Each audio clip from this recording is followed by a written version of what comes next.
Coming up, let's recap the Super Bowl. We'll do the same for the weekend and the week that we just came off of. And then let's get in some bets to kick off our Monday.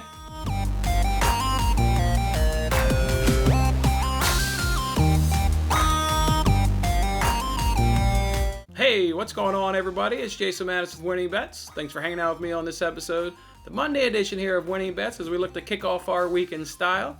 Hope you guys enjoyed your weekend. It was really cold here in Chicago. Like -8 the other morning when I woke up. It was -3 when I woke up this morning. We got about like a 10-day forecast where the high is about 14 and the low is about -6, and about the next 10 days just is all in between that range. So not doing much outside activities these days, but in fairness, haven't done many outside activities, I guess, in the whole year that's been going on. But hope whatever you guys did this weekend, it was a good time. Let's start off on this show by recapping that Super Bowl, and we'll put the bets to the side here for a second and just kind of talk about that game, the game that just obviously wasn't a game. It was completely one-sided. I think everybody's surprised and shocked just at how the Chiefs just couldn't get anything done. I mean, Chiefs couldn't even get a touchdown. FanDuel or if DraftKings did one of these promotions where it was like, bet $25 and, even money, and when each team gets a touchdown, we'll pay you another $25. Everybody would have jumped on that, and boy, would the sportsbooks have cleaned up if they, offered a promo like that. Thankfully, they did offer a touchdown promo, but it was only for one team to get a touchdown rather than each team get a touchdown. Just really surprised there that the Chiefs just couldn't muster anything. I mean, just nothing at all. I thought the game plan was kind of weird, at the same time too, right? I mean, the Bucs had outstanding pressure on Mahomes all day. I thought the Chiefs had an opportunity, or at least what I would have done is I would have taken a wide receiver off the field. At that point, you got to put a running back in the backfield and help out, right? Sacrifice a wide receiver from running routes and just put a running back in the backfield to help out. Your tackles are getting worked all game long. Mahomes needs to sit in the pocket.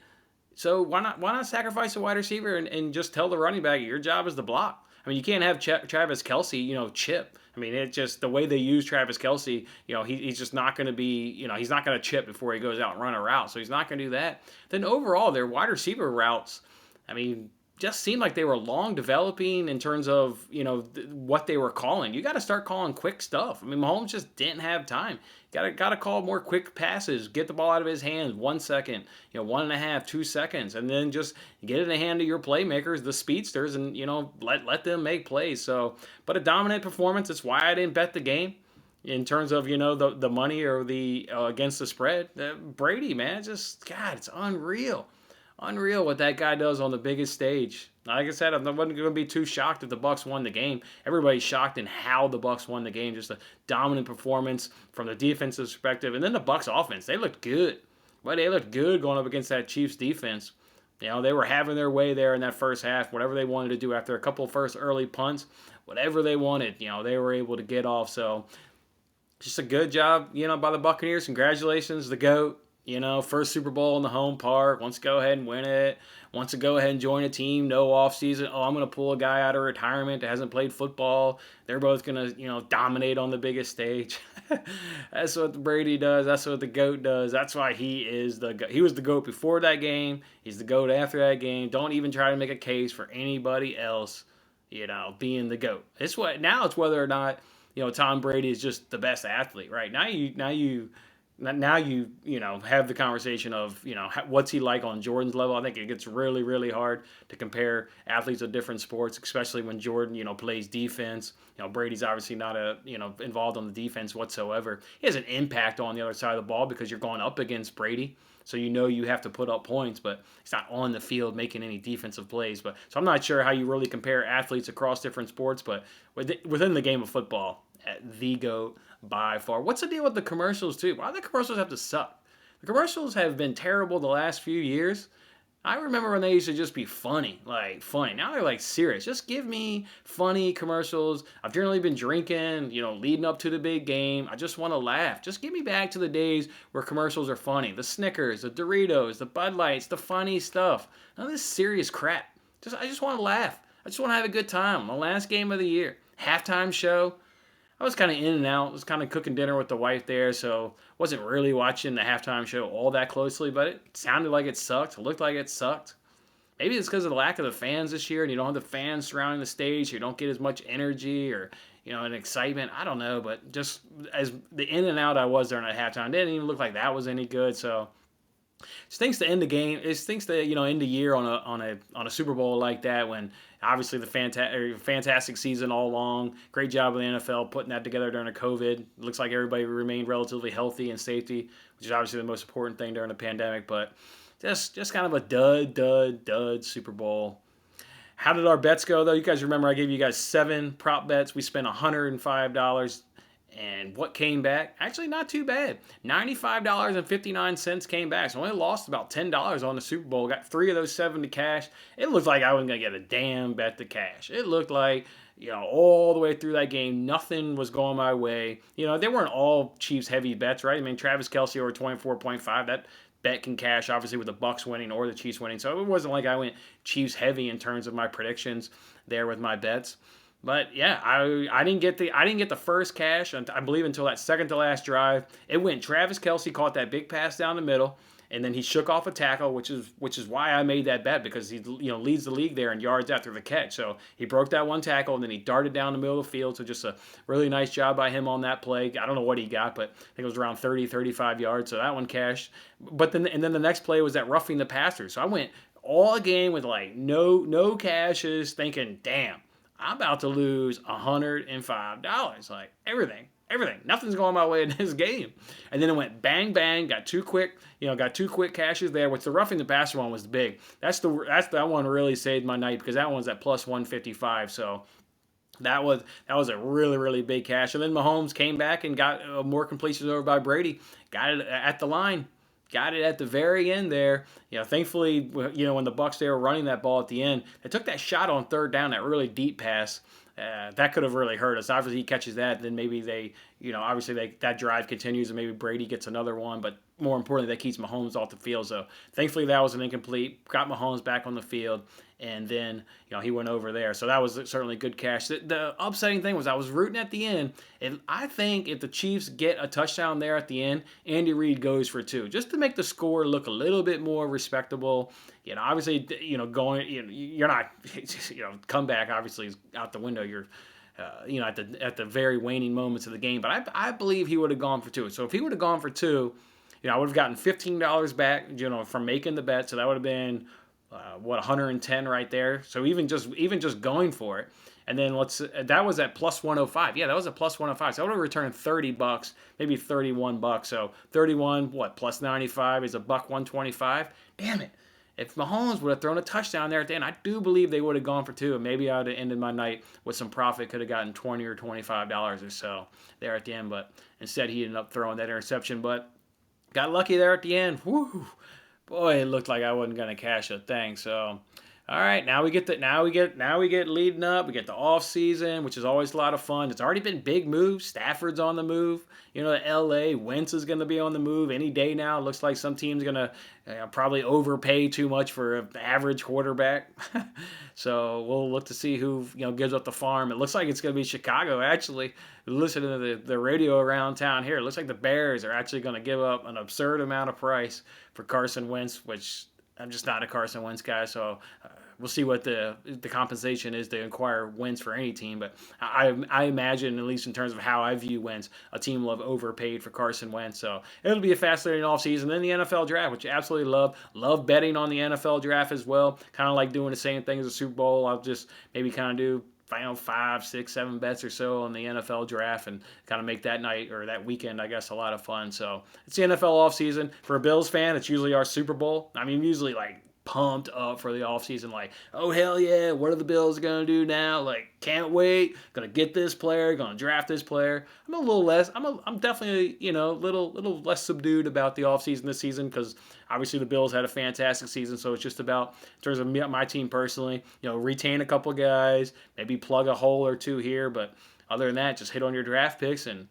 come back out and see if we just can't take that next step forward. So, good season, good NFL season. Congratulations to anybody out there that made money on the game. Congratulations to anybody who's a Bucs fan out there. Congratulations on another NFL season. All right, let's take the time now to recap the weekend, which we always got to do. We got to recap the weekend, then we got to see how our entire week shaked out, and then we'll kind of add that to our season total or our entire yearly total and see where we're kind of at so far on the 2021 calendar. So we look at Friday first.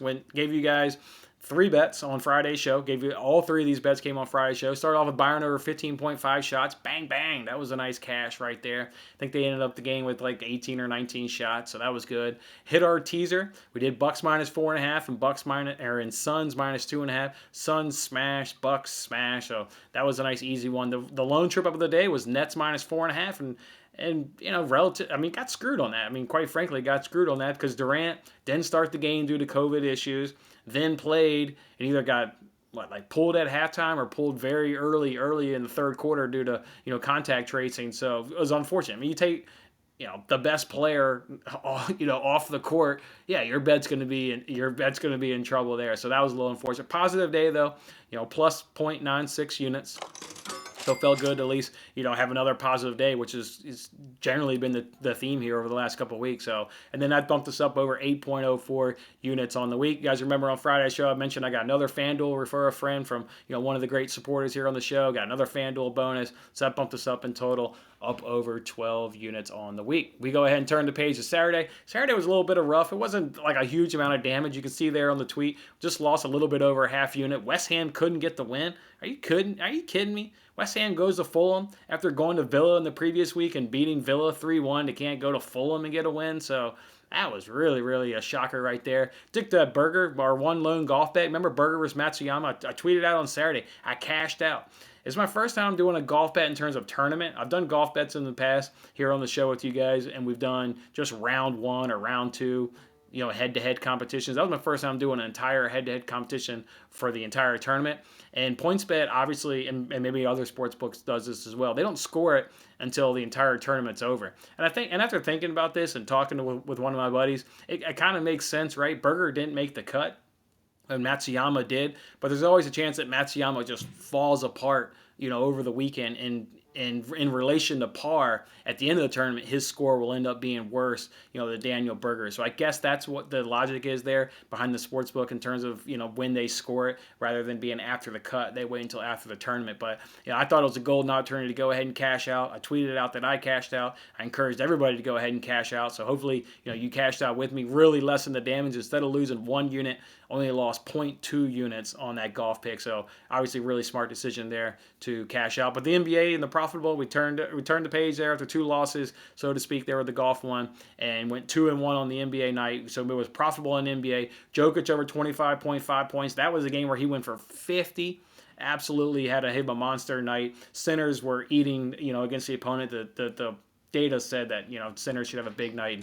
Obviously, that's exactly what it did. And then Dennis Schroeder had him a monster night. That bet cashed in the first half. It was over 17.5 points and assists. I believe that was Saturday against the Pistons. Yeah, Saturday against the Pistons. Point guard's been killing the Pistons all season long, and that's going to continue now, especially now that they don't have Derrick Rose. So probably look to, tail a lot of point guards against the Pistons maybe going forward, as long as the data remains what it is, that point guard should have a big night. Boy, did he have himself a big night. Like I said, cash in the first half. And then DeMarcus Cousins, he did not go over 16.5 points. He had plenty of opportunities, took more than enough shots to get over 16.5 points. Thought he could do it. Obviously, he was a starter with Christian Wood out. Sinners have big games against that opponent.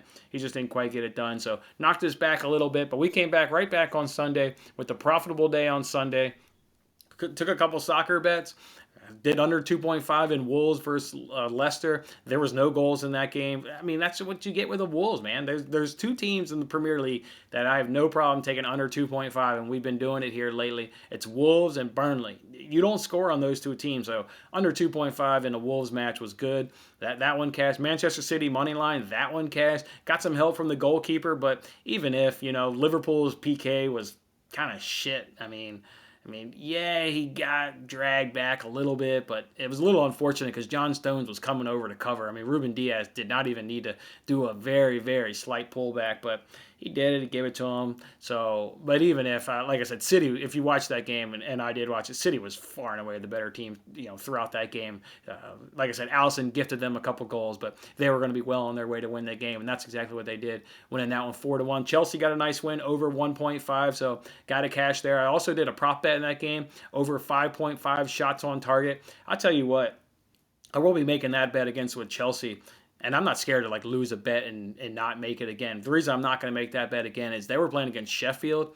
If there's ever an opponent for this new manager, he had shown his first 3 games he was relatively defensive. I think that's him just kind of getting acclimated to the team. If there was ever an opponent for him to kind of open up and be a little bit more attacking minded, it's against bottom feeder Sheffield. That did not happen. Not only did that not happen, he had 7 defensive/defensive midfielders in his starting 11. As soon as I looked at that 11, I knew that bet was in trouble. I mean, yeah, you think you hope they can still get 6 shots on targets. But I looked at that starting 11 and was like, oh no, he is not playing attacking. He's just going to run his same style, be, defensive minded, so to speak. And yeah, that's exactly what happened. I think it ended with 3, maybe 4, but I think it was only 3 shots on target. So just won't play that game, or just won't do that bet again, because like I said, if you're not attacking minded against Sheffield, I don't know who you're going to be attacking minded against. So, and then went ahead and had other soccer bet was also a loss. AC Milan, Lazio, did a parlay there. I took each of those teams won, but I parlayed them to get even better odds over 1.5 goals. AC Milan went over 1.5 goals. Lazio just won the game 1-0. Tons of opportunities. They hit the post 2 times. So a little bit unfortunate there, but that's what happens. But then my lone basketball pick of the day, that one won. Gordon Hayward over 22.5 points. Got that one to cash in the third quarter. Always good when you get early cash, and the hard work and the research that I do pays off. Again, that was a nice third quarter cash. I got that one. And then DraftKings was running that promotion. As long as there was 1 touchdown in the game, they were going to go ahead and get you a $10. So add that overall plus 2.04 units on the day there. And then that brought us up over the week. We made 13.51 units this week. Let's hear that cash register again. That is what I'm talking about. Putting over 13.5 units in your week. So what does that do for us if we move it over to the entire week? As you guys can see right there, the profitable week that we just came off of, over 13.51 units. If we add that to January, which was shade under 18 units, we're now doing 31.47 units. That's right, plus 31.47 units on the season right there. That is absolutely outstanding. We've only had 1 losing week. We had, I think January went 4 for 5 for winners. And then obviously we know we started off February with the win there. So if we look at our balances, you guys know, started off on January 1st with $500 in DraftKings, $500 in FanDuel, and $500 in PointsBet.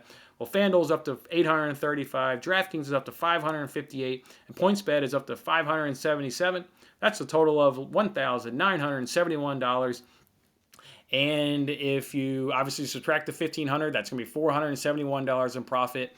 So then if you divide that by 15, that's about 31.4 units, and that's exactly what I just shared there in the tweet. So that's what we're up. We're up 31.41 units. So yeah, just kicking ass, quite frankly.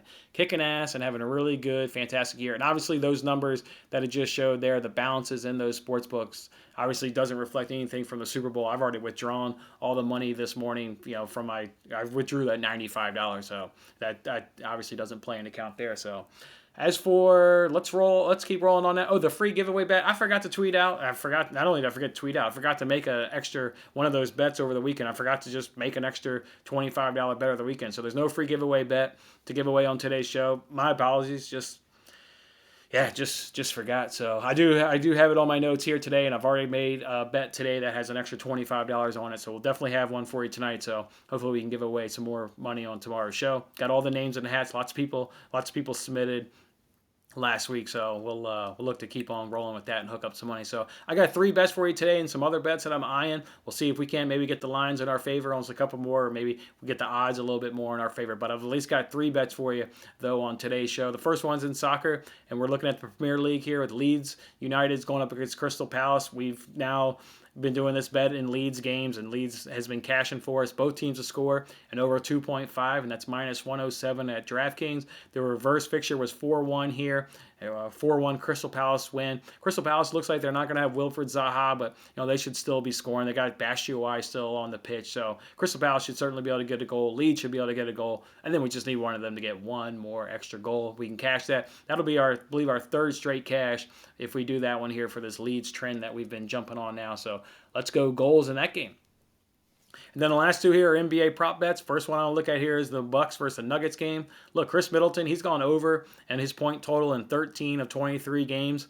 And then in 3 of the games where he didn't go over, he either had 18 or 19 points. So he was 1 bucket away in 3 of the games that he didn't come through for. He's been shooting 51% on his field goal percentage on the season. The Nuggets, to small forwards, they're allowing 62.2% field goal percentage recently to small forwards. And it didn't matter.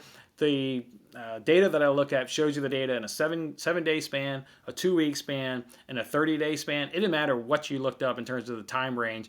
The Nuggets versus small forwards rank in the bottom third in points allowed and field goal percentage allowed to small forwards. So absolutely love this bet. It's over 19.5 points, and you can find that at minus 105 over at DraftKings. Love this bet so much. This is the one I slapped an extra $25 on. So this is the free giveaway bet. So cheer hard for Chris Middleton to get himself 20 points. So we can all put money in our pocket, and then I can also hook up the free giveaway bet on tomorrow's show. And then the last bet for you here is the Warriors versus the Spurs, and it's our friend Draymond Green. Look, Draymond Green only has 9+ points in 4 of 19 games. And we got burned on Thursday. We took him to get under... Well, we did the double dip there, but mainly in terms of his points total, under 7.5. And I think he ended that game with 11. He came back on Saturday and got 2 points. So this is, what I'm saying. When you lose a bet, even though, you lose it, still overall the trend says that, that it should cash. You got to go right back to it. So it's under 8.5. They bumped it up to 8.5. So I love it even more, because at 7.5, even when it was at 6.5 there for a while, man, he gets like 1-3 free throw. I mean, you're just sweating your ass off at 6.5. So, but it's now at 8.5. So it's under 8.5, and that's minus 116 over at FanDuel. Told you guys we're going to look to fade Draymond Green and Blake Griffin a lot going forward. That's exactly what we're doing here on this bet, is fading Draymond Green. The other bets I'm looking for here is the Grizzlies, or at least going up against the Raptors. The Raptors let centers have their day. So I'm actually looking at the Grizzlies center, and then I'm also looking at the Lakers power forward to score, LeBron James, so maybe looking for him. Anthony Davis is out in that game, so maybe that even makes it even more that LeBron James will have a big night, so maybe I'm contemplating that one. And then in that same game, I may fade the small forward there for the Thunder, because small forwards just aren't having very good season there up under, or no, it's LeBron, the player for the Lakers that is projected to have a big day is power forwards. Anthony Davis is out. So I'm thinking LeBron James. But that's the reason why I haven't pulled the trigger on that one, because the data doesn't say small forwards have a big game against the Thunder. It's more Anthony Davis is out. So I'm a little bit hesitant on that, because you're not quite following the data that I'd normally like to do. But in terms of fading, yeah, I may fade the Thunder small forward, because obviously he's going up against LeBron James on defense, and that worked out really well for us there. Fading Will Barton there of the Nuggets on whether it was Thursday or Friday night. I can't quite remember what that was, but anyways, those are the bets we've got for you. We'll roll with the soccer bets. We'll roll here with those 2 NBA bets, and let's look to kick off another week. We'll look to kick it off with some more profit. All right, guys, go ahead and hit this like button. Guys, if you guys were any part of that profit last week, huge week we just had. Over 13 units we just had, and we're up to over 31 units on the year. Go ahead and mash that like button. Tell your friends, man. I want to hook your friends up with money too. So let's put money in some everybody's pockets. All right, guys, enjoy your Monday. I'm going to try my best to stay warm. I got to hit that grocery store, and whoo, it's cold out there. Last time I looked at my phone, it was 3 degrees. 3 degrees. I'll be putting on the layers and heading out to the grocery store. All right, guys, have a good one, and I'll see you on tomorrow's show. Thanks for watching this episode of Winning Bets. I'm Jason Mattis. I'll see you again when we are celebrating the wins and making more winning bets. Don't forget to like, comment, share, and subscribe for more winning bets.